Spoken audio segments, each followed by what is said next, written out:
Y bueno, hemos terminado el tema del movimiento ondulatorio, el cual es importante revisar y repasar porque vamos a utilizar el tratamiento ondulatorio para poder explicar la naturaleza de la luz, ¿no? A través de la teoría electromagnética. Entonces conviene pues hacer un repaso de ese tema, porque eso lo tuvieron que haber visto por ahí en física 200. Sin embargo, hay aspectos como la ecuación de onda diferencial que sí no se logra ver, pero creo que ya con lo que vimos queda un poquito claro que la ecuación de onda es una ecuación de onda diferencial que genera todas las funciones de onda posibles, ¿verdad? Ok. Bueno, entonces ahora lo que vamos a hacer es comenzar el estudio, bueno, a repasar más que todo la parte del electromagnetismo en función de las ecuaciones de Maxwell, porque a partir de ellas se deducen las ecuaciones de onda para campos electromagnéticos que tienen como soluciones ondas armónicas, en el caso más simple, ondas armónicas de campos eléctricos y magnéticos. Y estos a la vez forman una onda electromagnética que es lo que se conoce como la luz, o una perturbación electromagnética que puede ser a cualquier frecuencia, ¿verdad? Entonces, bueno, igual ya había dejado también una tarea que era para, creo que la siguiente tarea se presenta hasta dentro de 2 semanas, semana y media, de este lunes que viene al otro. Hay que revisar el calendario. Pero esta tarea corresponde a los temas que vimos en la última clase o que hemos estado viendo en las últimas clases, ¿verdad? Bueno, entonces vamos a ver aquí, vamos a revisar algunas cosas que, que pueden ser para algunos de ustedes nuevas. Me parece que en física moderna ustedes miran un poquito la dualidad onda-partícula y eso es algo que también se tiene que ver en óptica porque la luz se puede comportar como una onda y como una partícula. Así como la materia.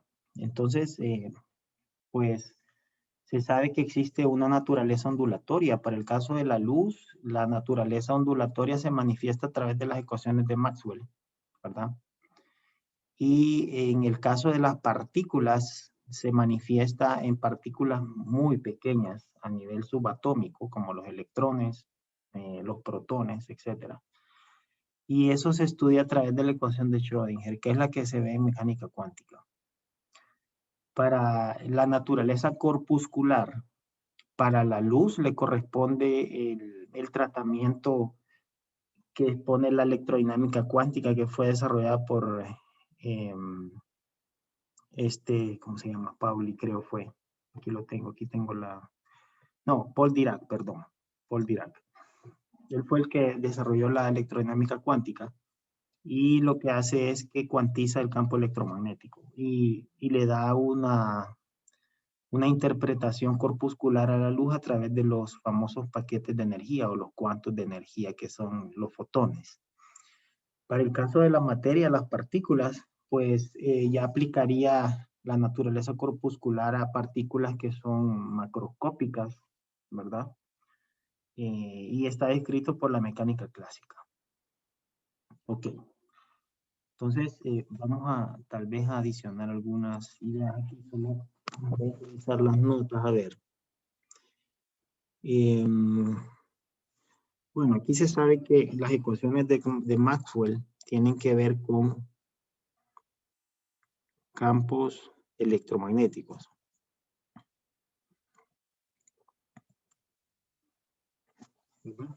Campos electromagnéticos. La ecuación de Schrödinger, pues, tiene que ver con estudio a escala subatómica.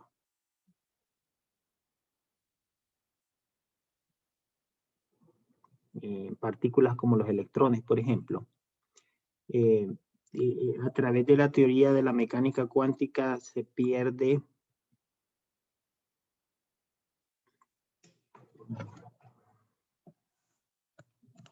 existe una pérdida de determinismo. Es decir que lo que sí tiene la mecánica clásica, ¿verdad? Que se puede saber en qué posición y bajo qué energía va a estar una partícula después de un determinado tiempo. Pero acá no, acá es más una interpretación estadística.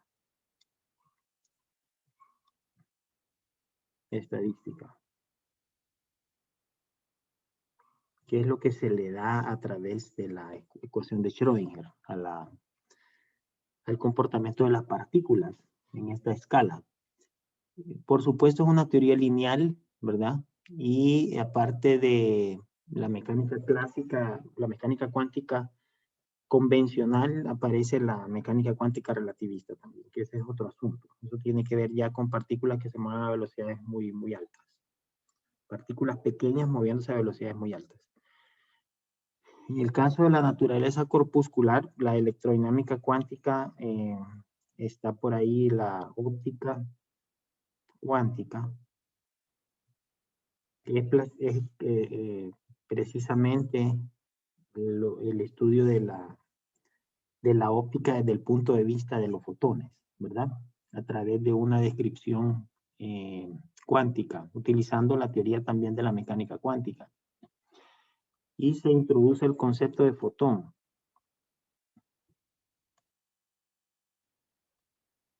El concepto de fotón. Así. Bueno, para el caso de la mecánica clásica es, por supuesto, es una teoría dada a escala macroscópica, que es la famosa mecánica newtoniana, ¿verdad? Y la posterior, la mecánica analítica. Pues es una teoría que no es lineal, ¿verdad? Es puramente determinista y estaría dada por la mecánica vectorial, que es la newtoniana, y la analítica.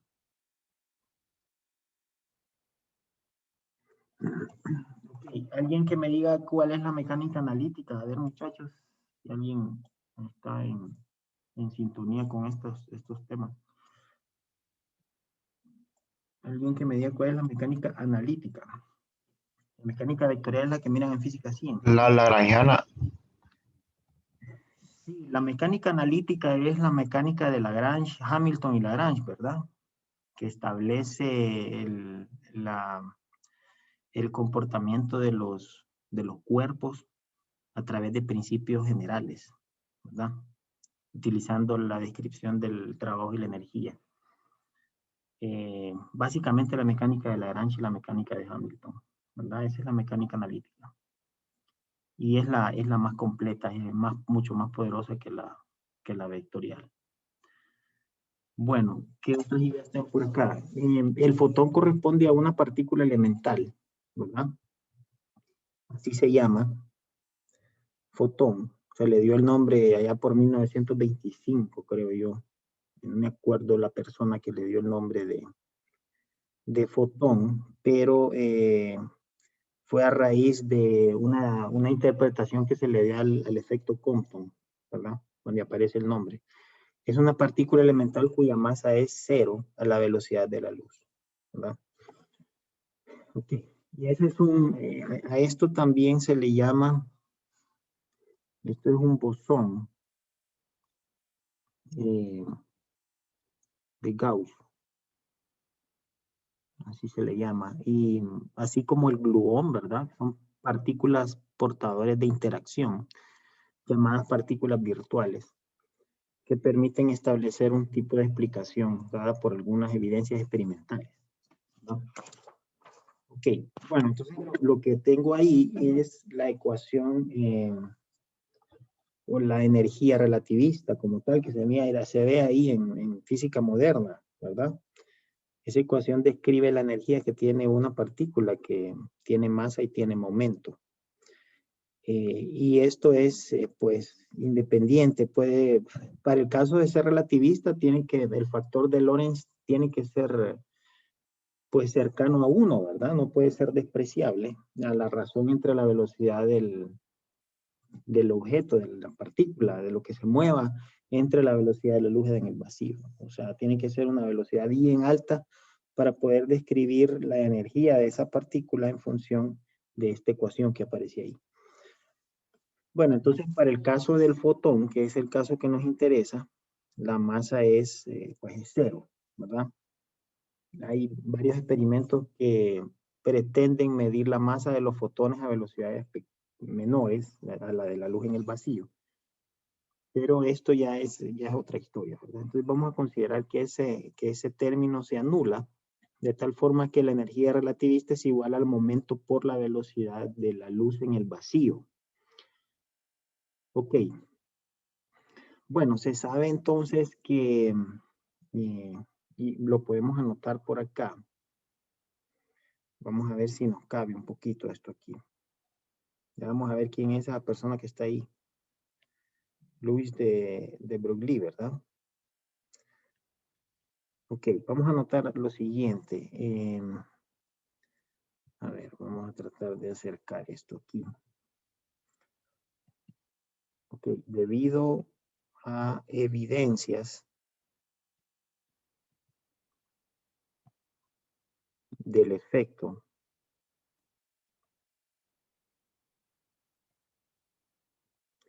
fotoeléctrico que fue descubierto por Heinrich Hertz allá en 1887, más o menos, el cual Hertz lo que hizo fue que incidió luz ultravioleta sobre una lámina de un material pulido que era metálico, era conductor, y observaba que se manifestaba cierta conducción, ¿verdad? O cierta irradiancia por parte del material, debido a que existía un desprendimiento de los electrones en la superficie del material por la incidencia de luz ultravioleta, luz de alta energía.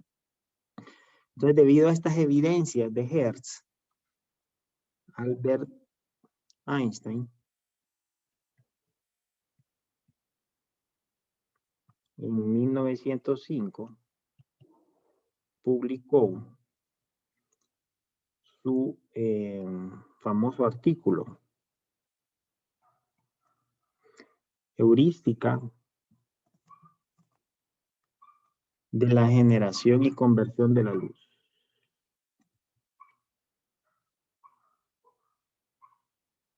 Y conversión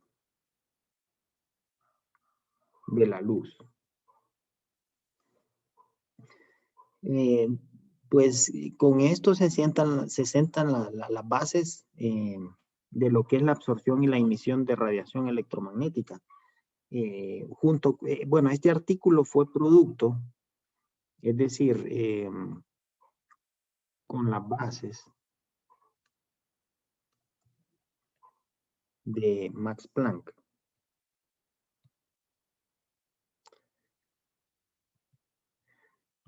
Einstein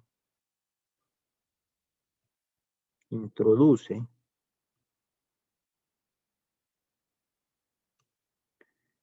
el concepto de cuantos de energía para la luz. O sea que ese fenómeno de absorción y emisión manifestada por el efecto fotoeléctrico solo se podía explicar a través de paquetes de energía.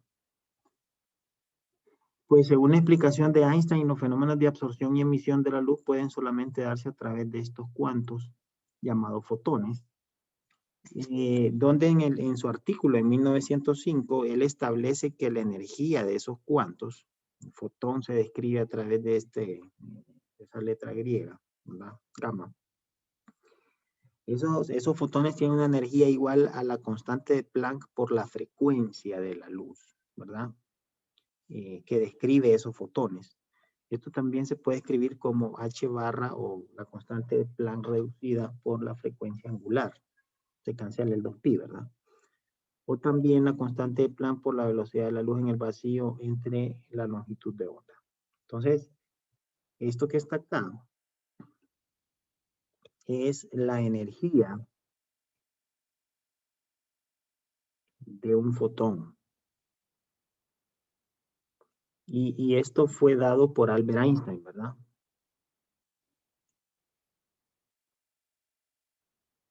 En 1905.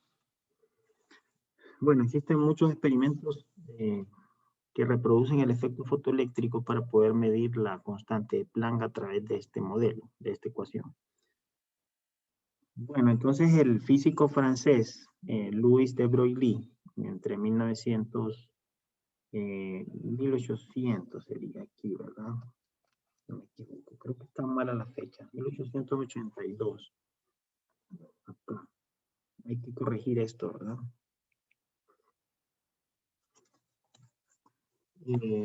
Y creo que la otra también, no puede ser más de 100 años tampoco. Voy a revisar las fechas de nacimiento y de deceso de Broglie. Pero él lo que hizo fue que interpretó también en base a esta ecuación, que es la energía relativista, interpretó que para los fotones y para la materia existe una longitud de onda asociada. Entonces lo vamos a hacer aquí a la par. Voy a correr esto aquí un poco. Vamos a ver.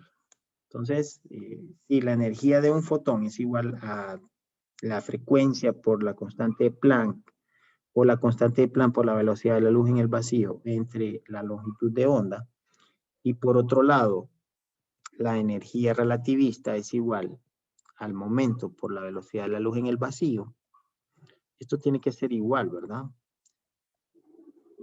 Sí, en base a la energía que tiene un fotón, porque viaja a la velocidad de la luz, debería de ser relativista, una partícula relativista. Esto indica que el momento es igual a la constante de Planck entre la longitud de onda, o la constante de Planck reducida entre el número de onda, ¿verdad? Y a esto se le llama longitud de onda, bueno, la expresión para longitud de onda, pero este es el momento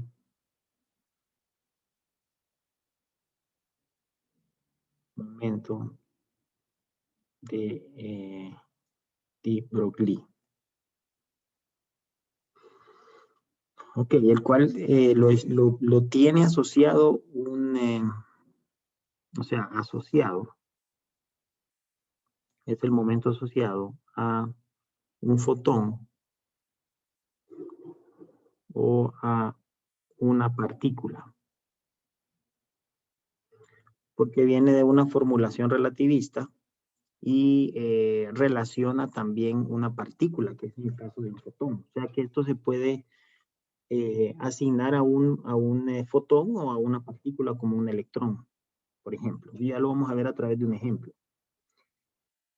Bueno, se conoce como, en este caso, el momento. Puede ser el momento del fotón, el momento de la partícula. Y sí, fue en 1892, ¿verdad? Aquí las fechas, aquí las tengo yo en las notas. 1892 a 1987. Así, está bien así, como está. Bueno, era un 9 ahí. Ok. Bueno, de Broglie por esta interpretación, pues él se gana el premio Nobel de la física en 1929, ¿verdad? Ya que la implicación que tiene, o sea, la longitud de onda de Broglie permite dar una explicación al efecto Compton,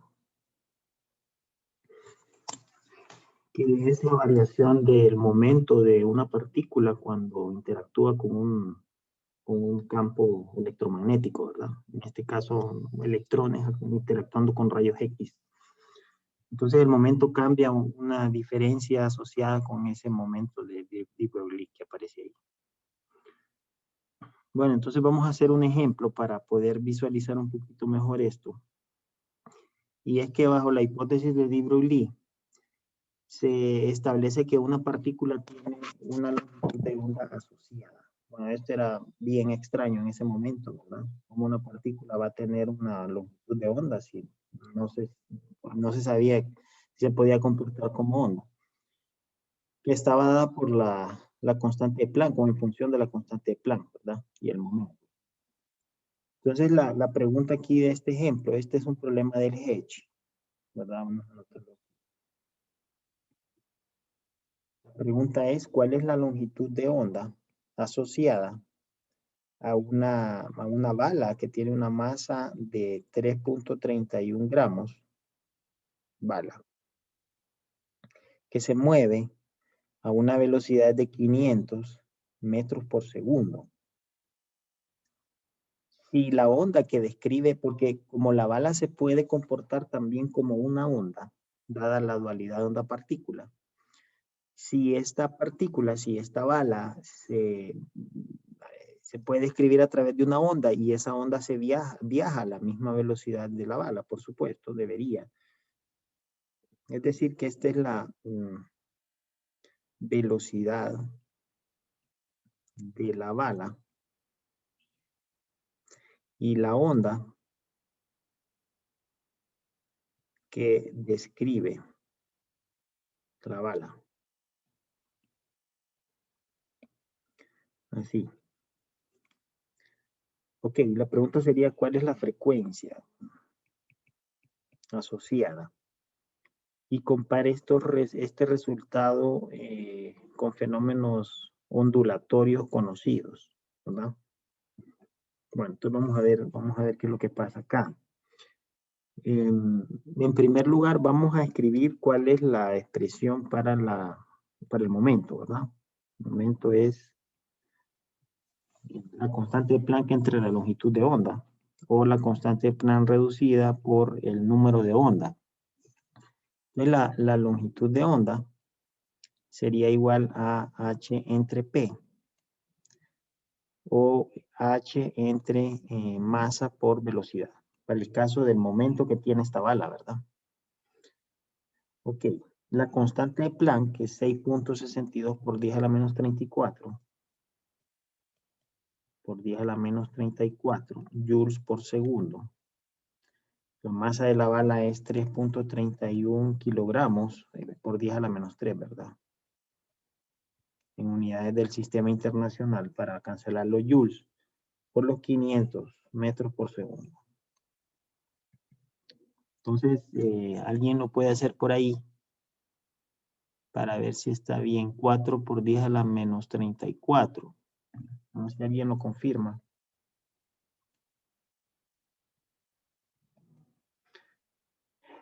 Esto es en metros, ¿verdad? Si hay algún error me dicen, ¿verdad? Okay. Esa sería la longitud de onda que describe el movimiento de esa bala, de esa partícula, a través de la dualidad onda-partícula, ¿verdad? Ok. Bueno, ahora como si también se puede describir la frecuencia, si se mantiene la misma velocidad, por supuesto, la bala viaja a la misma velocidad que la onda que lo describe, y la velocidad de una onda es la longitud de onda por la frecuencia. Quiere decir que la frecuencia es la velocidad de la onda entre la longitud de onda, ¿verdad? Ok, en este caso sería 500 metros por segundo entre 4.0 por 10 a la menos 34 metros. Ok, 1.25 por 10 a la 36 Hertz, más o menos, ¿verdad? Ok, es una frecuencia bien alta. Igual la longitud de onda es una longitud de onda bien pequeña. O sea, no es posible poder detectar una frecuencia tan alta y una longitud de onda tan corta. O sea, no hay un dispositivo, ya sea, pues, ni el ojo humano lo puede hacer, o un sensor que pueda detectar esas perturbaciones con esa rapidez tan grande, ¿verdad? Entonces, lo que vamos a hacer es verificar en dónde se puede aplicar esta dualidad. Es decir, para el caso de la bala, yo no puedo medir esas longitudes de onda ni esas frecuencias tan altas. No hay experimento para poder hacerlo. Pero imaginen ustedes que voy a comparar esto con el movimiento no de una bala, sino que con el movimiento de un electrón, ¿verdad? Que tiene una masa mucho más pequeña y que puede viajar a velocidades mucho más altas. Entonces, vamos a ver cuál sería la frecuencia y la longitud de onda asociada para ese caso. Entonces, lo que vamos a hacer, vamos a considerando,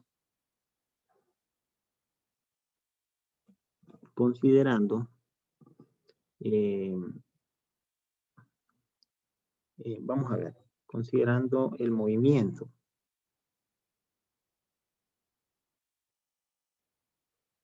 de electrones dentro de lo que se llama un tubo de rayos catódicos. Creo que se llaman tubos de Crookes. Hay que revisar me parece que sí, Crookes. Fue un científico inglés que trabajó mucho con estos tubos en vacío, ¿verdad? Para hacer experimentos de electrones. Y estos tubos de rayos catódicos lo que tienen, o estos tubos consisten, imagínense ustedes que yo tengo acá un tubo de vidrio, ¿verdad? Sobre el cual yo voy a instalar unos electrodos. Y yo los voy a someter a una diferencia de potencial, ¿verdad? Que generalmente es de 15 o de potencial más o menos de 10 a 20 kilovoltios.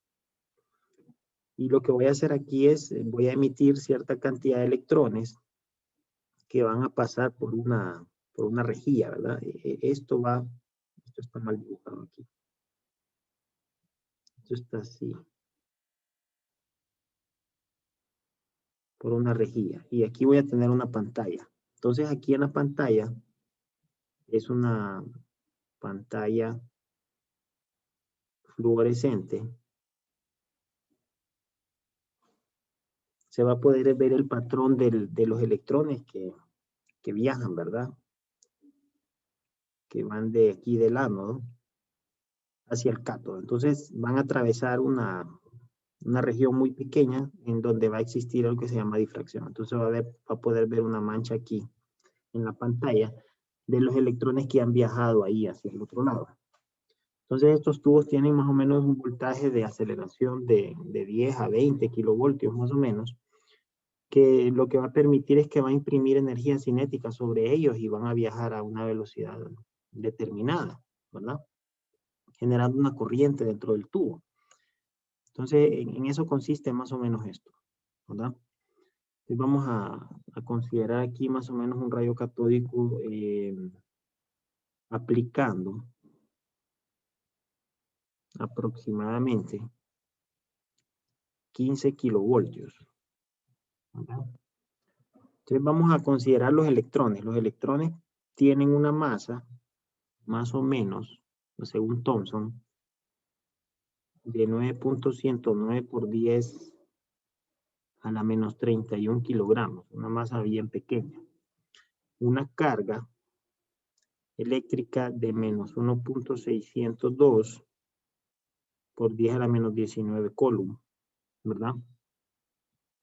Y entonces estos tubos, estos electrones van a ganar energía cinética dentro del tubo, al vacío. Al vacío para que no colisionen con ningún otro átomo o molécula dentro del tubo. Entonces, lo que va a suceder es que va a existir una transferencia de energía potencial a energía cinética y esto se manifiesta a través de un sistema conservativo, ¿verdad? Igual a cero. Entonces recuerden esto aquí que es energía cinética final menos energía cinética inicial. potencial eléctrico final en el electrón menos potencial eléctrico inicial, ¿verdad? Entonces vamos a considerar aquí nuevamente el tubo, sí, ¿verdad? Y acá vamos a tener la placa negativa, ¿verdad?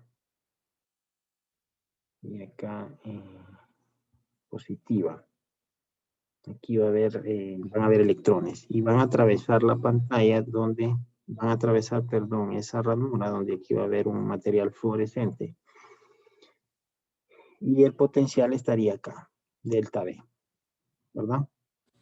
Entonces estos electrones que están aquí en este material se van a someter a esa diferencia de potencial y van a ganar energía cinética. Entonces cuando estén en este punto, se va a lograr una energía cinética final, ¿verdad? Y aquí es una energía cinética inicial. El potencial que van a tener aquí es un potencial final y aquí un potencial inicial, ¿verdad? Entonces, ¿cuáles son cero de esos cuatro? Energía cinética y energía potencial. ¿Alguien que me diga, a ver, si tiene alguna idea? A lo largo del proceso.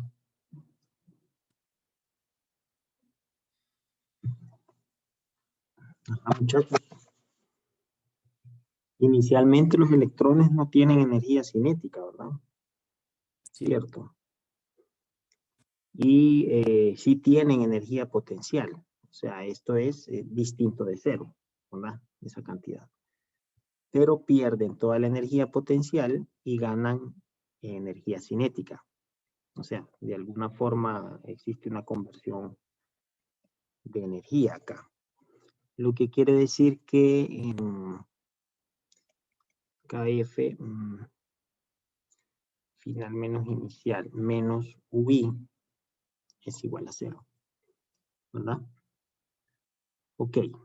Entonces, esto se puede escribir como, y lo vamos a sustituir acá, energía cinética, un medio de la masa del electrón por la velocidad del electrón al cuadrado, ¿verdad? Y la energía potencial que van a tener al inicio estos electrones es la carga de ese electrón por la diferencia de potencial entre el ánodo y el cátodo. Entonces esto se puede escribir para poder determinar la velocidad, que es la que necesitamos, como la raíz cuadrada de 2 veces la carga del electrón por la diferencia de potencial entre la masa del electrón, ¿verdad? Bueno, esto sustituyendo, lo pueden hacer ustedes por ahí, más o menos es 0.7263 por 10 a la 8 metros por segundo. Esa es una velocidad relativamente alta. Es más o menos el 24%, 24.21% la velocidad de la luz en el vacío. Entonces ya el factor de Lorentz es 0.2421, ¿verdad? Ya es algo considerable. Para los que recuerdan un poquito la física moderna, ¿verdad? El factor de Lorentz es el responsable de poder imprimir propiedades relativistas en la materia, tanto como masa, momento, energía, etc. Bueno, entonces lo que vamos a hacer, sabiendo el valor de esta velocidad, es calcular, hacer los mismos cálculos, como aquí necesitamos la velocidad para poder determinar la longitud de onda y la frecuencia. Ahora lo mismo vamos a hacer para el caso del electrón. Vamos por acá. Ok, bueno, entonces nuevamente la longitud de onda, la constante de Planck entre el momento, constante de Planck, masa del electrón por la velocidad. Ok, constante de Planck, bueno, lo vamos a hacer aquí, 6.62 por 10 a la menos 34 Joule por segundo. La masa del electrón es 9 109 por 10 a la menos 31 kilogramos.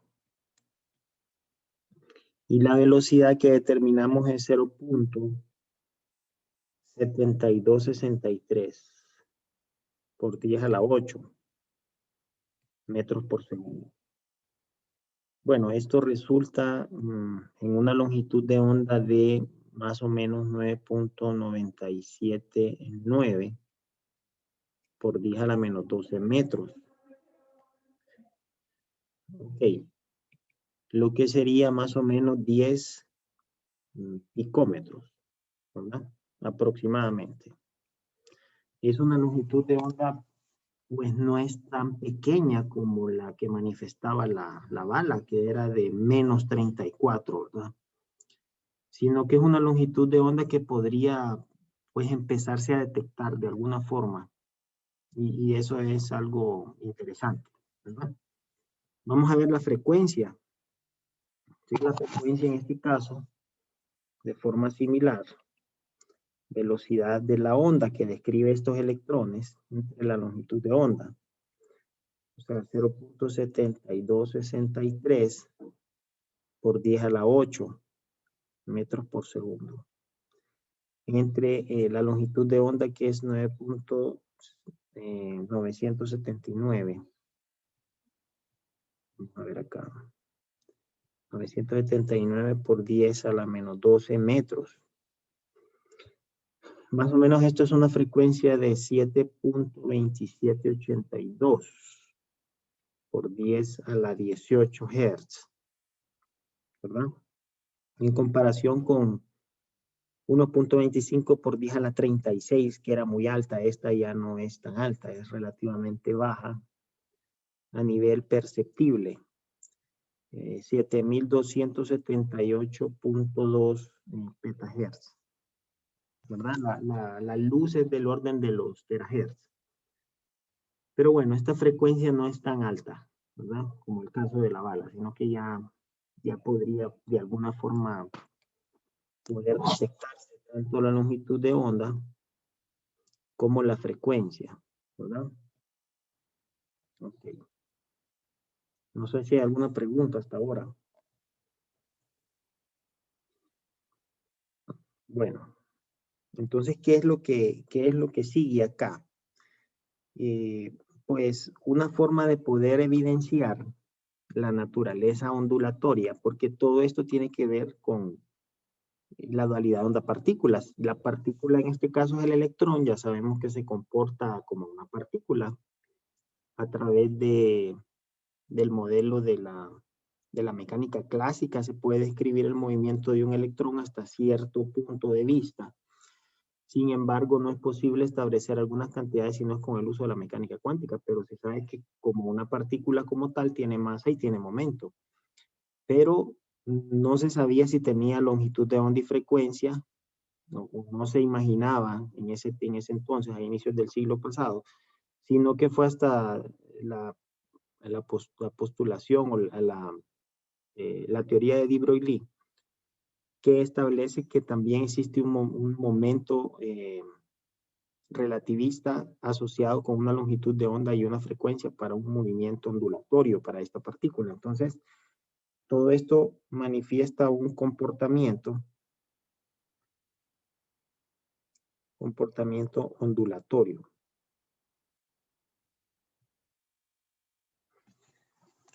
Bueno, la luz ya se sabe que se comporta como una onda, porque es una onda electromagnética, ya lo vamos a ver más adelante, pero una de las evidencias que demuestra que la luz se comporta como una onda es el famoso experimento de difracción, en donde la luz lo que hace cuando choca con una, dos o más aberturas, por ejemplo aquí hay dos aberturas, lo que va a pasar es lo que pasaría con ondas mecánicas. En un estanque, por ejemplo, de agua, yo voy a generar ondas mecánicas en el agua y esas al pasar por una o dos ranuras van a generar interferencia. Y es lo que se va a poder manifestar en un patrón de interferencia. Entonces es lo que se observa aquí, ¿verdad? Existe interferencia constructiva y destructiva. Donde existen estos picos existe interferencia constructiva y destructiva donde están los ceros, acá, ¿verdad? Donde están los puntos de intensidad mínima. Entonces con la luz pasa lo mismo. Si yo a la luz la hago pasar por una réplica o una rejilla de difracción que tiene estas ranuras que son muy pequeñas y que no se pueden ver, lo que va a pasar es que va a difractarse, ¿verdad? De alguna forma se generan patrones de interferencia constructiva y destructiva. Entonces, por ejemplo, acá, estas manchas son de interferencia constructiva. Y acá, por ejemplo, o acá, es interferencia destructiva,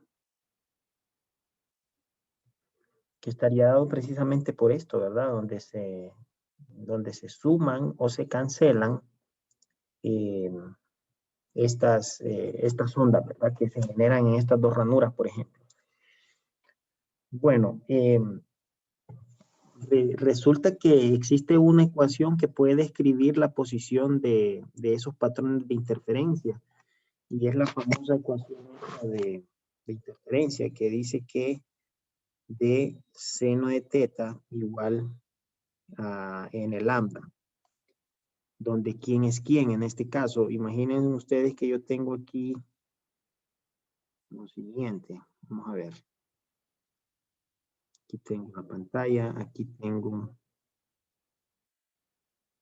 la rejilla y aquí tengo la fuente de luz, ¿verdad? Entonces lo que va a pasar aquí es que un rayo de luz va a incidir sobre esta réplica, esta rejilla, y se va a poder observar aquí un patrón de interferencia, así como está ahí abajo, ¿verdad? Ok, entonces aquí hay algo. Voy a dibujar de nuevo esto aquí. Aquí está el primero y el segundo acá.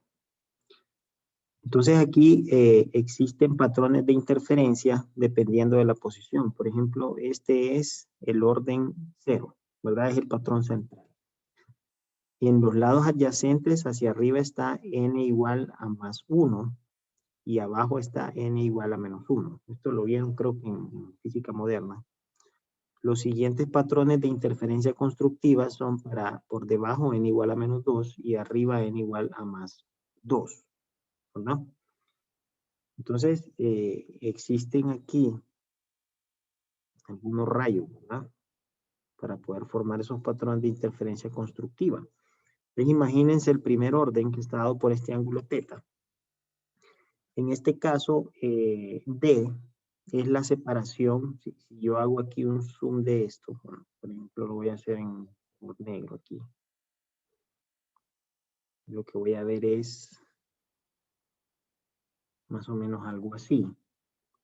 Entonces, la separación que hay entre un patrón y otro es el valor T, ¿verdad? Así, imagínense que este es un zoom de esto, ¿verdad? Lo que yo veo ahí. O sea, ese es el patrón que se observa en la rejilla, que es muy pequeño, ¿no? O sea, se ve solo a través de un microscopio, por ejemplo. Entonces, ese patrón D tiene una separación, es una separación D, que es muy pequeña. Ese es del orden más o menos de los micrómetros. El ángulo θ se puede medir, por supuesto. El orden n, ¿verdad? Este es el orden de interferencia. Y esta es la longitud de onda, ¿verdad? Por supuesto, de la luz que va por ahí. Longitud de onda. Bueno, entonces en un típico experimento, por ejemplo, estas imágenes que están acá, esa luz roja puede ser posiblemente 632 nanómetros. Y esta luz verde que está acá, esto es más o menos en 530 nanómetros, ¿verdad? Entonces, de esa forma, pues la longitud de onda se conoce. Y se pueden medir esos patrones. El primer patrón se puede medir qué separación puede tener a través de ese ángulo, teta. Entonces aquí imagínense ustedes que tienen un teta de 5 grados, más o menos, ¿verdad?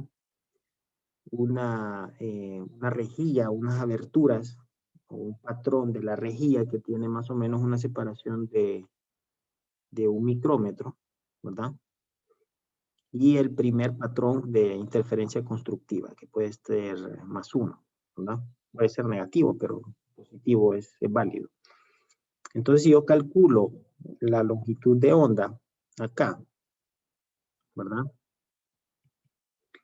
De seno de teta entre n. Entonces, esto aproximadamente, cuando usted lo calcula, le va a dar como 8.715 por 10 a la menos 8 metros, ¿verdad? Entonces, 87.15 nanómetros, más o menos. Y eso es algo, pues, considerable, es decir, longitudes de onda que tengan este valor para la luz, van a tener esos parámetros de interferencia, teta de 5 grados, la separación de la ranura va a ser constante, y para el primer orden, ¿verdad? Entonces, eso quiere decir que a través de un experimento de interferencia se puede detectar la naturaleza ondulatoria, ¿verdad? Tanto de la luz como de la materia. Entonces, pues comparando con la longitud de onda de los electrones dentro de un tubo de rayos catódicos, se observa que es posible que se manifieste claramente el fenómeno de difracción. O sea, imagínense que cada vez tengo velocidades más altas. Si entre más alta es la velocidad, se puede ver que es inversamente proporcional. Cada vez, de alguna forma, va a disminuir la longitud de onda, ¿verdad? Entonces, debería de haber una forma de poder equilibrar esa cantidad de tal forma que se obtenga una longitud de onda perceptible. Y eso es lo que se maneja con este famoso experimento de la difracción de electrones. Entonces, el tubo de rayos catódicos es este, ¿verdad? Entonces, aquí lo que tengo es esa diferencia de potencial entre el ánodo y el cátodo, y la pantalla que es fluorescente va a poder manifestar acá ese bombardeo de electrones sobre ella. Y acá lo que se tiene es un tubo de Crookes que permite observar la difracción de electrones, y lo que hay ahí es, en lugar de, qué sé yo, una ranura que tenga un parámetro D de 1 micrómetro, lo vamos a hacer que sea más pequeño todavía, del orden de 10 a la menos 10, ¿verdad? Imagínense que yo voy a tener ahí grafito. Entonces, la forma de poder manipular esa longitud de onda es disminuyendo la separación, ¿verdad? Es decir, yo disminuyo la separación de las aberturas, yo voy a tener una longitud de onda cada vez menor, y que sea tan menor que vaya a alcanzar al de estos electrones, 10 a la menos 12, ¿verdad? No sea 10 a la menos 9, sino que 10 a la menos 12. Entonces lo que voy a instalar yo es grafito para poder hacer esto, que tiene esa estructura que aparece ahí, ¿verdad? Entonces vamos a ver este video para poder observar cómo se manifiesta esta difracción de electrones. Vamos a poner atención para tener claro esto.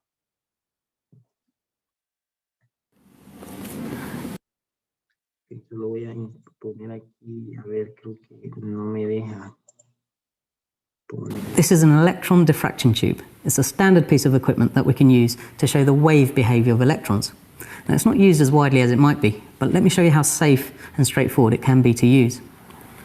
This bit here is an evacuated bulb, and the biggest risk of using this equipment is probably that you might break this if you don't handle it with enough care. At this end, we've got an electron gun, a heated filament, which releases electrons, which are attracted to the anode here, where they pass through a small hole and create a narrow beam, which travels across the tube and strikes the fluorescent screen here. Now in this tube we've got a thin sheet of graphite here in the path of the electrons, and it's this which causes the electrons to be diffracted. And in order to use this, we need an extra high tension or EHC voltage supply. Ok, lo que explicó ahí en qué consiste el tubo, ¿verdad? Que tiene una región fluorescente aquí, que es esta, que va a manifestar el choque con los electrones. Aquí lo que hay es una estructura que tiene grafito acá. Y aquí tengo el ánodo y tengo pues el cátodo. Entonces lo que va a pasar aquí adentro es que se van a acelerar electrones y van a pasar por el grafito. Y el patrón se va a poder observar cuando impacten en la pantalla, se va a poder observar un patrón de interferencia. Which causes the electrons to be diffracted. And in order to use this, we need an extra high tension or EHC voltage supply. This is the power supply I use.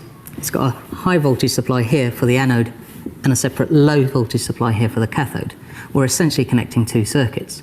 Now the reason why it's safe is that there's a high value resistor in series with the high voltage supply here, so the maximum current you can get out of it is not really big enough to do you any harm. Now before doing anything else, I make sure that all the switches are set to off and the voltage controls are set to 0. I then connect the 0 of the high voltage supply to the earth and the 0 of the low voltage supply to the same earth. Next, I connect the outputs of the low voltage supply to a couple of wires, so I'm ready to connect the cathode.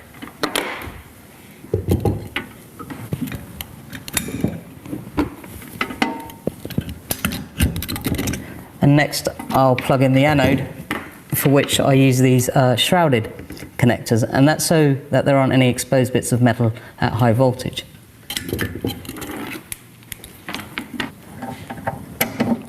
So that's the thing wired up and it's ready to turn on now. And I'm going to start by switching on the cathode, which takes a little while to warm up, but there you go, you can see it starting to glow now, which means you can turn on the high voltage supply. Ok, lo que sucede ahí es que él está mostrando acá un filamento que está conectado a una fuente de bajo voltaje que le permite calentarse para poder estimular electrones y que puedan emitirse y que puedan acelerarse a través de la diferencia de potencial entre el cátodo que está aquí y el ánodo, ¿verdad? Ese es el filamento que está ahí calentándose. Glow now, which means you can turn on the high voltage supply. And I'm going to turn that up to about 3000 volts. Now, what I hope you can see is a green dot surrounded by fainter concentric green circles. And that's a diffraction pattern that's produced as the electrons fly through the graphite. Now, you can increase the energy of the electrons by increasing the voltage.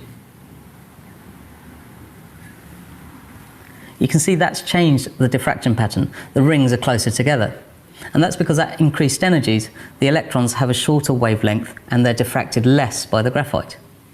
There's one more thing you might want to do with this apparatus, and that's to convince your students that the pattern is genuinely produced by electrons, that is, charged particles, and not by a beam of light. The thing you might want to do. Ok, entonces aquí lo que se observa cuando aumenta la energía cinética a través de la diferencia de potencial es que se observan esos anillos que aparecen ahí. Tal vez el central sí se mira grande, pero aquí se observa un oscuro y aquí uno un poquito más brillante. Entonces aquí existe interferencia destructiva y aquí constructiva, ¿verdad? Y esto solo se puede manifestar a través de una onda. Entonces es por la naturaleza ondulatoria de la partícula, que en este caso son los electrones. Y lo que dijo después es que para evidenciar de que lo que estamos viendo no es luz, sino que son partículas, son electrones, entonces él va a hacer algo ahí. You can see that's changed the diffraction pattern. The rings are closer together. And that's because at increased energies, the electrons have a shorter wavelength and they're diffracted less by the graphite. There's one more thing you might want to do with this apparatus, and that's to convince your students that the pattern is genuinely produced by electrons, that is, charged particles, and not by a beam of light. And to do that, you use a magnet. And if you bring that close to the beam, you can see that it deflects the image on the screen. And that certainly wouldn't be happening if it was being produced by a beam of light. Now, once you're done with the apparatus, obviously you turn it off. But it's best to wait a few minutes before disconnecting, because it can take a while for the high voltage to die down to zero. Bueno, entonces lo que hizo fue que manipuló el asa con un imán, ¿verdad? Para poder imprimir un campo magnético externo y que exista una deflexión en la trayectoria de los electrones. Y eso pues hace saber de que lo que hay ahí son electrones que generan una corriente, ¿verdad? Interactúan con el campo magnético del imán permanente que él tenía ahí. No sé si hay alguna pregunta, muchachos. ¿Alguna observación? Ok. Bueno, ojalá que haya quedado claro, ¿verdad? Lástima no poder hacer el experimento por ahí, pero sí sería interesante ver el fenómeno. Bueno, entonces, sabiendo eso, pues lo más importante aquí es considerar eso, el momento asociado a una partícula o a una onda y la energía que tienen los fotones. Y eso se va a considerar en la evaluación en la siguiente evaluación, ¿verdad? Sobre todo la energía que pueda tener un fotón. Bueno, el tema de mañana con las presentaciones de ustedes, uno de ellos es el de las ecuaciones de Maxwell. Y es algo que yo lo voy a dejar para que lo exponga el grupo que va a presentar mañana este tema. Pero básicamente va a consistir en de dónde vienen las ecuaciones de Maxwell y qué es lo que describen, ¿verdad? Entonces me imagino que el grupo va a presentar las ecuaciones de Maxwell en su forma diferencial y en su forma integral. Y estas se pueden encontrar en el BACNES, en el libro de campos electromagnéticos, para la forma diferencial de la ecuación del capítulo 21, la ecuación 30 hasta la 33, y en su forma integral de la 36 a la 39 del capítulo 21 del mismo libro.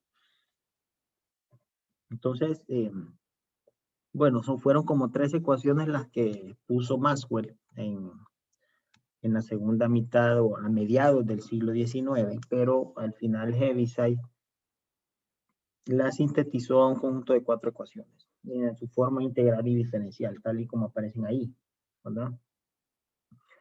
Y también se hace mención de estas ecuaciones o de estos campos descritos por estas ecuaciones en presencia de materia.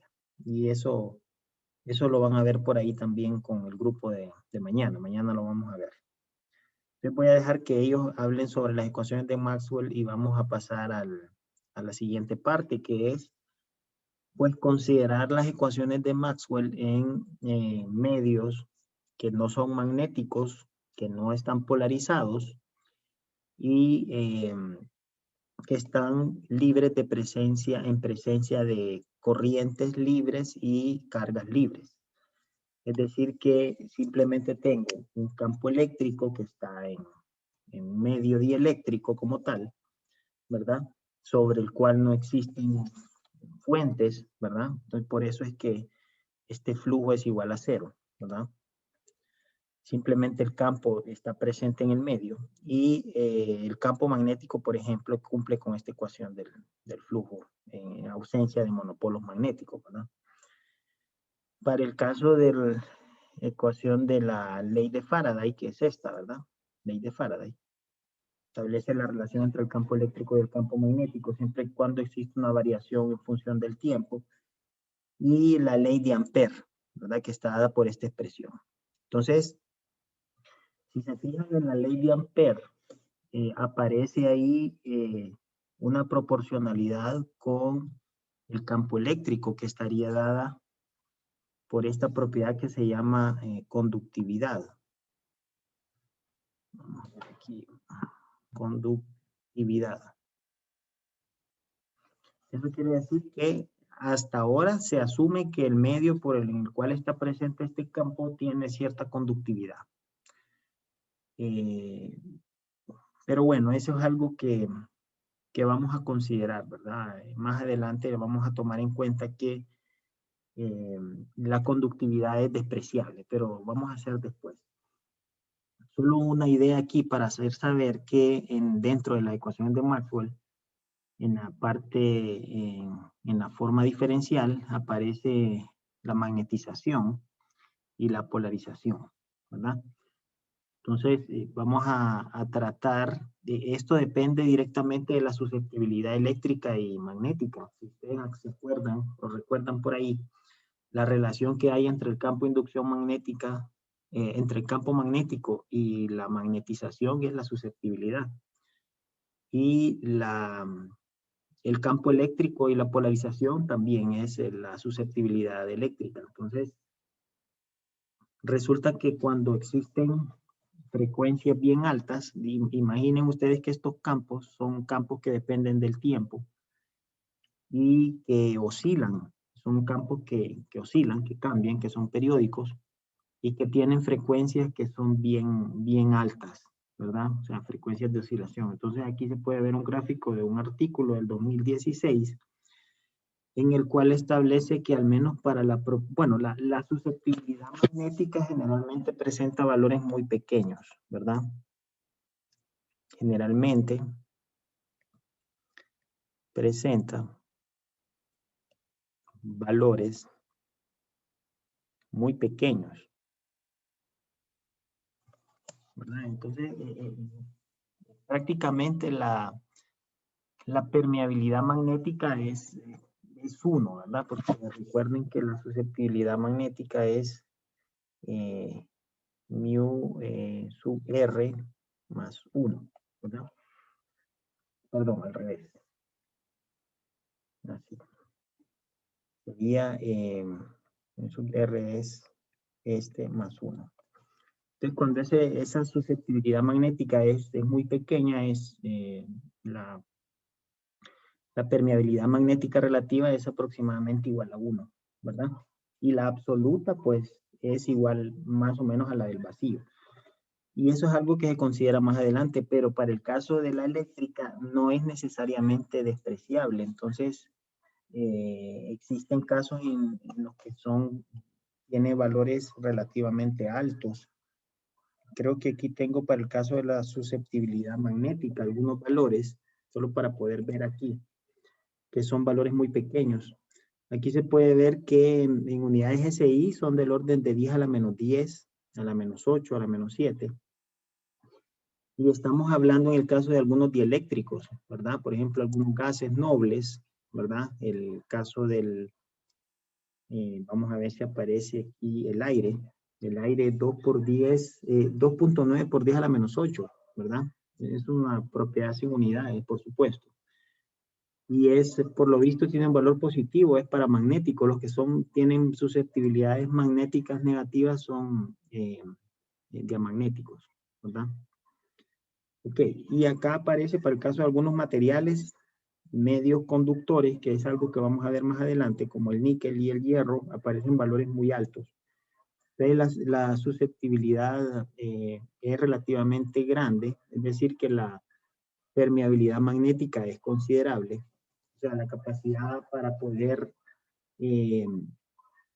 mantener un campo magnético es considerablemente grande, ¿verdad? Pero para el caso de la parte eléctrica, la susceptibilidad eléctrica, no necesariamente son valores pequeños. Lástima no tenerlo por acá, pero las cantidades son más grandes, de 10 a la 5, 10 a la 4 en comparación con la magnética. Pero cuando hay campos con frecuencias muy altas, entonces se puede ver que ese valor de la permitividad relativa, eléctrica relativa, es más o menos 1, porque la susceptibilidad eléctrica tiende a 0. Solo cuando hay frecuencias bien altas, manifestadas en longitud de onda bien pequeñas, ¿verdad? Entonces ese es un hecho para poder establecer que la magnetización y la polarización es despreciable en el medio por el cual existen, en donde existirían estos campos. Bueno, entonces lo que vamos a hacer acá es que se va a aplicar el rotacional en ambos lados de la ley de Faraday. La ley de Faraday es esta, ¿verdad?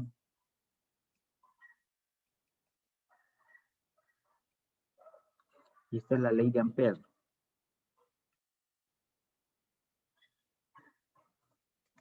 Entonces vamos a aplicar el rotacional en ambos lados de la ley de Faraday. Entonces se observa aquí que se aplica esta propiedad del rotacional de un rotacional, ¿verdad? Donde no existe una fuente de carga que genere este campo, un campo externo, sino que es un campo que proviene de otras fuentes, ¿verdad? Lejanas a una superficie gaussiana, entonces esto es cero. Y por el otro lado, pues puedo intercambiar los diferenciales, tanto espaciales como temporales, y se puede obtener esta expresión que está aquí abajo, ¿verdad? Entonces, el rotacional del campo inducción magnética estaría dado por la ley de Ampère, ¿verdad? Que es esta de acá. Simplemente se sustituye. Hay que considerar y fijarse bien aquí que yo no estoy tomando ninguna propiedad del vacío, sino que lo estoy considerando en forma de un dieléctrico. O sea, son valores que son mayores que 1, ¿verdad? Para cada uno de ellos, tanto la permeabilidad como la permitividad. No les pongo el subíndice sub-0 porque no son en el vacío, son en un medio. No magnetizado y no polarizado. Bueno, entonces al final se obtiene esta expresión que está aquí, ¿verdad? Para el caso del campo eléctrico, utilizando la ley de Faraday y la ley de Ampère. De forma similar se va a calcular el rotacional para la ley de Ampère y se logra una expresión muy similar. Entonces ustedes lo pueden hacer ahí. Pueden hacer lo mismo que se hizo acá, solo que con la ley de Ampère, ¿verdad? Y van a hacer uso de la ley de Faraday.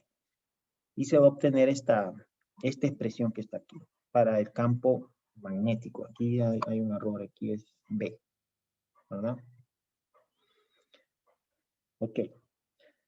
Bueno, entonces a estas dos ecuaciones se le llaman ecuaciones de la telegrafía, porque allá en el tiempo de Hertz, pues él escribió estas ecuaciones y las utilizó en algunos circuitos eléctricos para poder transmitir algunos pulsos eléctricos y poder posteriormente desarrollar lo que es la telegrafía, ¿verdad? Entonces, pues estas ecuaciones son muy importantes porque son ecuaciones de onda. Si se resuelven estas ecuaciones tal y como están, son ecuaciones diferenciales que tienen algo. No sé si alguien me dice cuál sería el resultado de la solución. ¿Qué pasa con la solución cuando tienen esa forma, estas ecuaciones?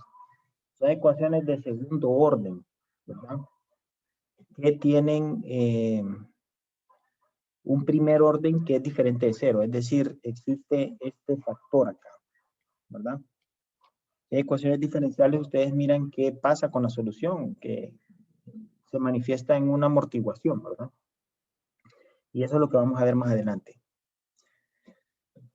Bueno, vamos a considerar ahora que estos campos están en un medio isotrópico homogéneo y lineal que no es conductor. O sea, me refiero a que la conductividad es aproximadamente igual a 0. Ya se sabe que es no polarizado, no magnetizado y es libre de fuentes de carga y de fuentes de corriente.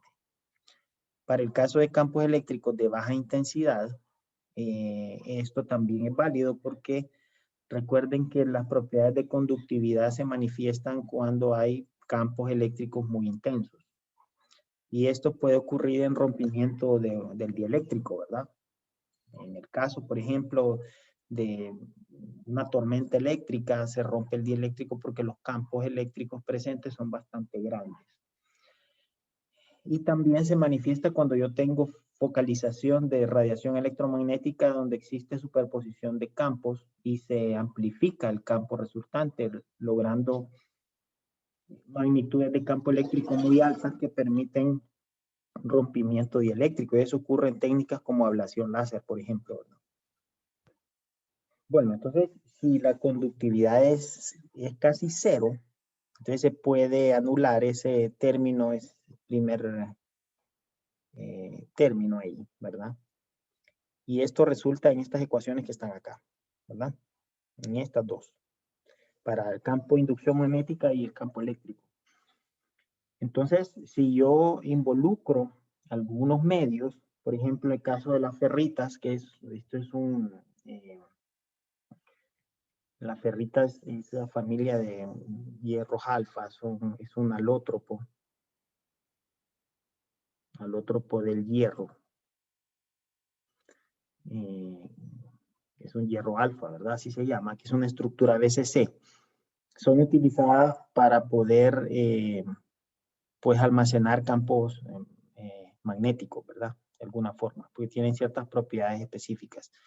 Entonces, si yo genero estos campos variables, dependientes del tiempo, en estos medios, en estas ferritas, tengo que utilizar esa expresión para poder establecer la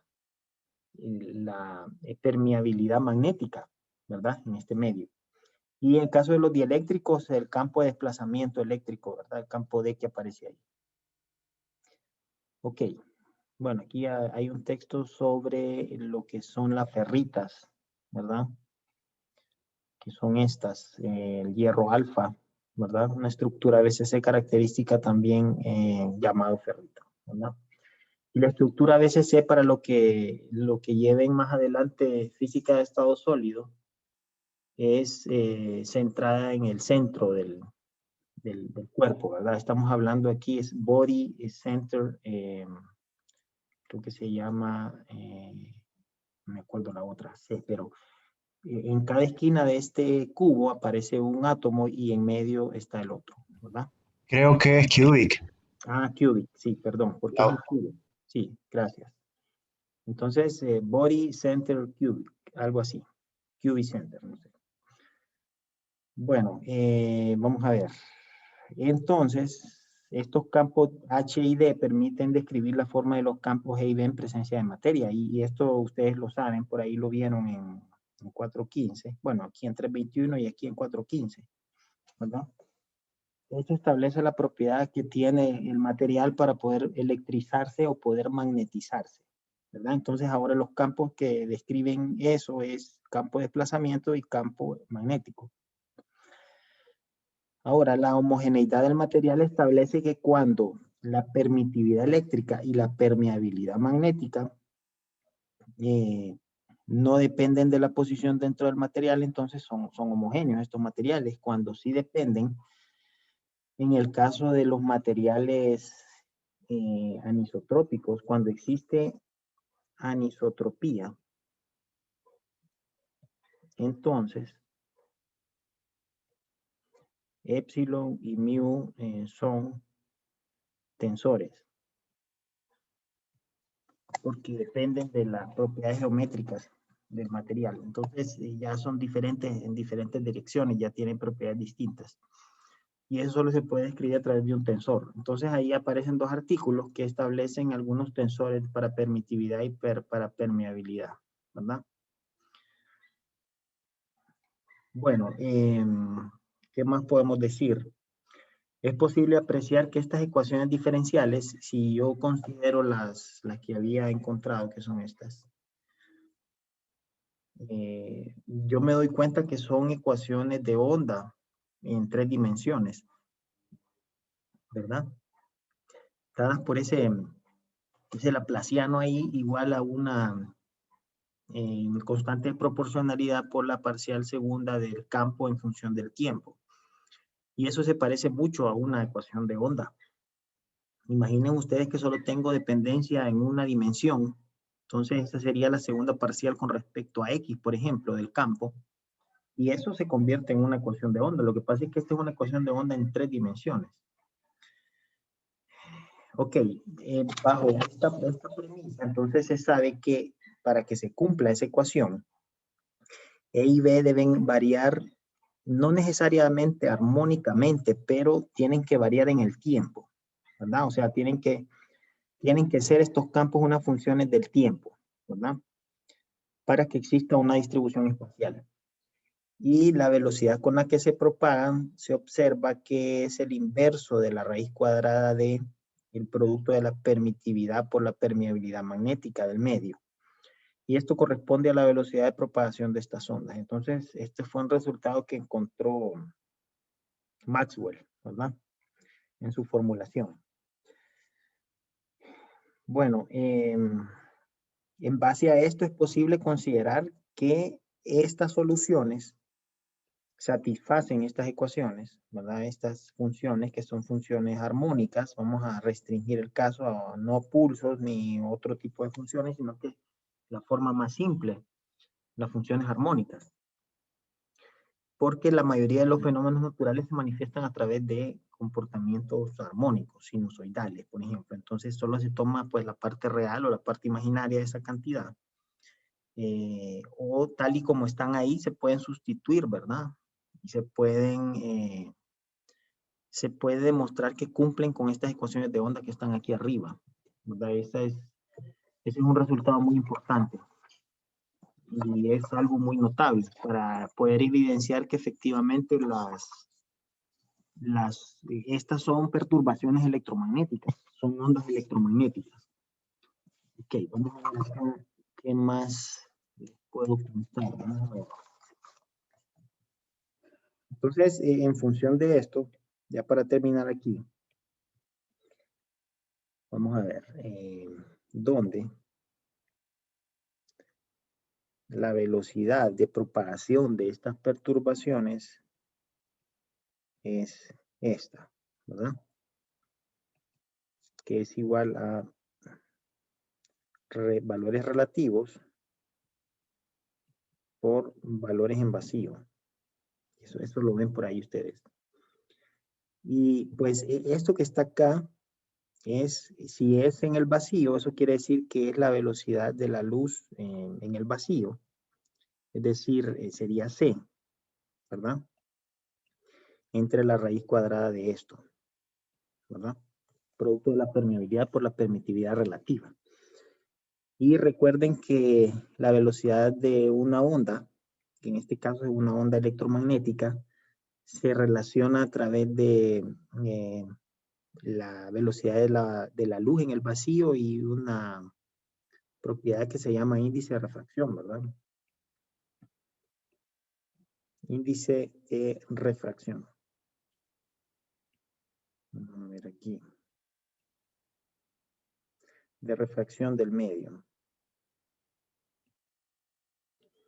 Y eso es lo que vimos nosotros anteriormente, que el índice de refracción al inicio de las primeras clases es la relación que hay entre la velocidad de la luz en el vacío y la velocidad de propagación de la onda, de la luz en este caso. Entonces, esto establece que simplemente es la raíz cuadrada de producto de la permeabilidad relativa por permitividad relativa, ¿verdad? Este es índice de refracción del medio. En el caso del vacío, entonces estos valores son igual a 1, ¿verdad? Resultando que el índice de refracción del vacío es igual a 1. Así.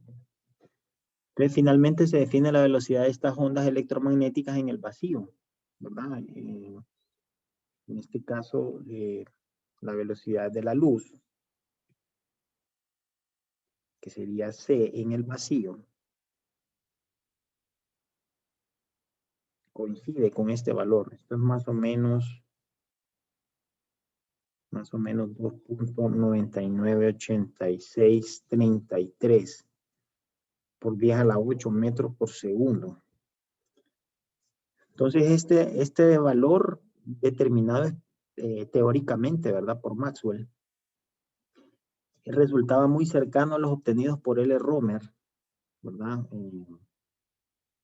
Resultaba muy cercano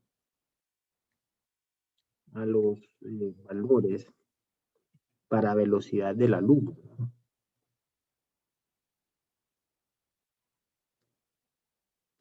De la luz. De la luz obtenidos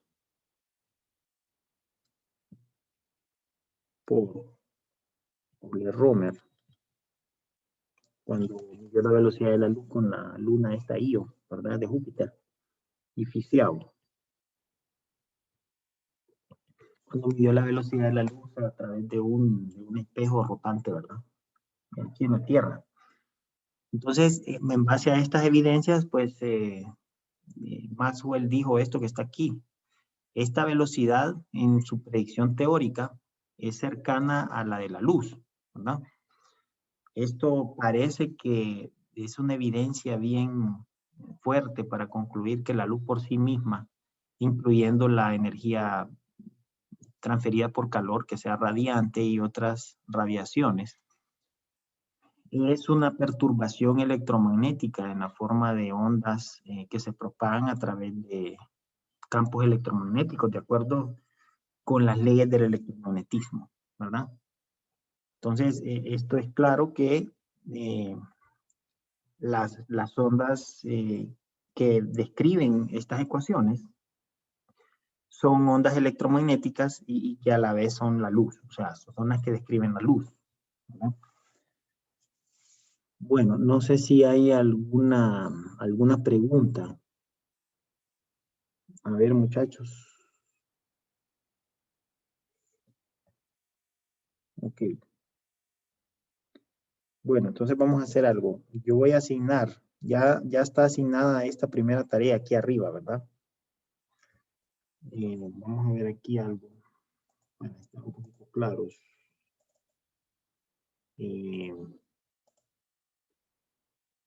Acá, en el calendario, pues resulta que para el 22 es la siguiente tarea, la sexta tarea. O sea, aquí van 3, aquí van 5 y el 22 se presenta la sexta, ¿verdad? Entonces, estamos en la semana del 8 al 12. Ya en esta semana estoy dejando esta tarea, que es de esta semana, semana 7, tarea 6. Y voy a asignar esta otra que está aquí abajo. Vamos a ver, me carga esto. Esta que está aquí abajo, que es bien sencilla. Lo que van a hacer es, van a sustituir las funciones que describimos como soluciones de las ecuaciones estas de, vamos a ver aquí. Estas son soluciones de las ecuaciones de onda que nosotros encontramos aquí, ¿verdad? Que son estas. Pero aquí solo se utilizó, para poder encontrar estas ecuaciones, solo se utilizó la ley de Ampère y la ley de Faraday. Aquí abajo lo hicimos, pero no se consideraron estas que están acá, que son la ley de Gauss, ¿verdad? Para campo eléctrico y campo magnético. Entonces, lo que ustedes van a hacer con estas soluciones, obviamente no es sustituirlas acá, porque ya se sabe que las satisfacen. Ustedes lo pueden hacer y se dan cuenta de eso. Pero van a sustituir estas soluciones en las ecuaciones de Maxwell, porque para ser campos válidos tienen que cumplir con las leyes del electromagnetismo sintetizadas en las ecuaciones de Maxwell. Entonces van a utilizar las ecuaciones de Maxwell para demostrar que las soluciones propuestas cumplen con estas ecuaciones. Valga la redundancia, pero no decirlo de nuevo. Y ahí están las 4 ecuaciones, ¿verdad? Para medios que no son conductores y todo lo demás. Entonces, hay una consideración aquí, esto lo hace el Bagnes, pero lo que van a hacer es, para simplificar las cuentas, van a considerar que la propagación de la onda ocurre a lo largo del eje Z. ¿Eso qué quiere decir? Que el vector de onda está en dirección Z unitario, proporcional K, que es el número de onda, que es 2pi entre lambda, y posteriormente van a generalizar, ¿verdad? Entonces, ¿qué es lo que ustedes van a obtener al hacer esto? Al sustituir estas soluciones en las ecuaciones de Maxwell, tienen que obtener para la ley de Gauss eléctrica esta expresión, Para la ley de Gauss magnética, esta otra. Para la ley de Faraday, esta. Y para la ley de Ampere, esta de acá. ¿Verdad? Y esas son las famosas ecuaciones de Maxwell para una onda plana que viaja en una dirección arbitraria K unitaria. El K, por supuesto, está dado por KZ cuando ustedes lo trabajan en coordenadas en sistema cartesiano, ¿verdad? La dirección Z que viaja la onda. Y es un medio puramente dieléctrico, no conductor. Ok, no sé si hay preguntas, muchachos, porque hoy solo escuché a uno de ustedes. Creo que fue David, no estoy seguro. ¿A ver alguna duda? ¿Alguna observación? Hola. No, yo creo que no. Solo cómo se hace la generalización ahí. Es que es, Ok. Para hacer porque la es que generalización, no cuando... se me ocurre ahorita de primeras, no se me ocurre. Sí, por ejemplo, la generalización es, si usted tiene un término KZ, ese sería K.R. O si obtiene un término, por ejemplo, aquí K.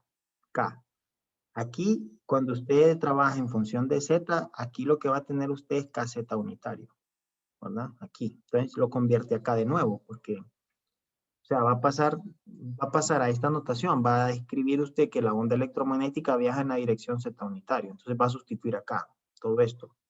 Lo va a trabajar aquí y cuando obtenga KZ unitario va a sustituir por K vector, ¿verdad? Que eso es lo único que va a hacer prácticamente ahí, ¿verdad? Y yo le sugiero a todos ustedes que se vayan aquí, por ejemplo, a los libros de texto, al electromagnetismo clásico. No sé si en el Griffiths aparece, pero aquí en el Bagnes aparece muy bien esto. Déjenme ver aquí, ya les digo, lo tengo por acá. Esto está en la página 477. Vamos a esperar a ver si abre esto para empezar.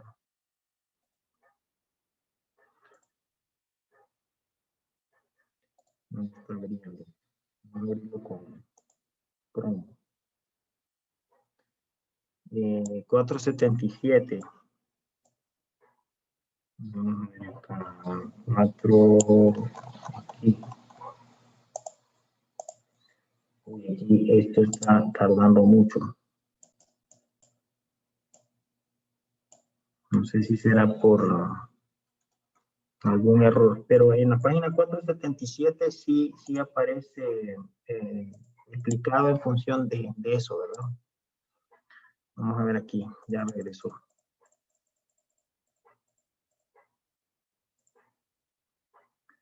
Aquí. Entonces, dice, vamos a ver, con lo que las ecuaciones de Maxwell se vuelven en, cuando usted sustituye estas soluciones. Aquí no phi es igual a 0. Pero este es cuando son bien generales. Hay una parte aquí que está más atrás. No lo tengo aquí. Pero puede ver aquí, esta parte de aquí para poder guiarse un poco. Voy a hacer reemplazar con cáncer unitario. Así. Ah, ok, está bien. Y si queremos leer un poquito más del tema también de ahí mismo del Bagnes. Aquí lo pueden leer, aquí está en el tema este de ondas planas. Vamos a ver aquí. Y de ondas planas. Parte de las mismas ecuaciones que nosotros utilizamos, sustituye, hace rotacional en la ley de Faraday y ley de Ampere. Llega a las ecuaciones estas que son de las ecuaciones de la telegrafía. Y empieza a hablar sobre ondas planas en general. Solo que lo hacen medios conductores primero. Se complica un poquito, pero bueno, si usted cree que puede entender algunas cosas de aquí, lo puede hacer, pero hay que tener cuidado. Aquí lo hace en función de Z, mire. Creo que es aquí donde yo quería mencionar esto, ¿verdad? Se encuentra la ecuación de Maxwell para una onda plana de dirección Z, que son estas. Estas de acá son expresiones que se pueden sustituir por estas de acá, ¿verdad? Entonces, yo les recomiendo que para hacer esa parte, esa tarea, lean un poquito aquí el Bagnes. 466 y 477, ¿verdad? Ok. Bueno, si no me preguntan, ¿verdad? Por supuesto, si me escriben y no entienden algo, pues yo les explico, ¿verdad? Trataré de explicarles, a ver si me doy a entender también. Bueno, ¿alguna otra pregunta, observación? A ver.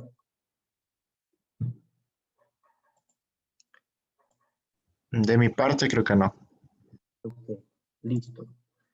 Miren, no se sientan, no se preocupen si no entienden muy bien todavía, pero la idea es que despacio vayamos entendiendo los temas, ¿verdad? El tema que me interesa que hayan comprendido más es este de la dualidad onda-partícula, ¿verdad? Y que es muy importante en la descripción cuántica de la luz. Todo lo demás lo vamos a ir viendo despacio, ¿verdad? Poco a poco. Entonces, quedamos así, muchachos, y nos estaríamos viendo mañana a las 2 de la tarde, ¿verdad? Licenciado, fíjese que yo le quería hacer una pregunta, ya me acordé sobre eso. Cuéntenme. Es que el doctor Larios mandó un correo de que mañana hay una reunión con el vicerrector a la 1, A la pero 1. Ujú. no sé, sí, no sé qué tanto se podría extender. Entonces no sé si hay problema con mover o tal vez una media hora. Si no, no hay problema. Bueno, miren, yo les voy Pero, a preguntar unos 15 minutos antes de las 2 cómo van. Si ustedes siguen en reunión y creen que falta más, entonces podemos pasarla para las 3, ¿verdad? bueno, sí, está bien. Sí, o media hora después, no sé. Yo lo que quiero es que también salgan de una cosa, se relajen y después entren a la otra. Bueno, Entonces, sí. listo. Así quedamos. Ahí les mando las observaciones al grupo que tengo pendiente, ¿verdad? Entonces nos vemos mañana, muchachos. Cuídense todos y estamos ahí pendientes de alguna duda. Muchas gracias, licenciado. Hasta mañana. Listo, hasta mañana. Bueno, nos Mañana. vemos más tarde, Gracias, Angie. buenas tardes. Gracias, Lee. Nos vemos. Saludos.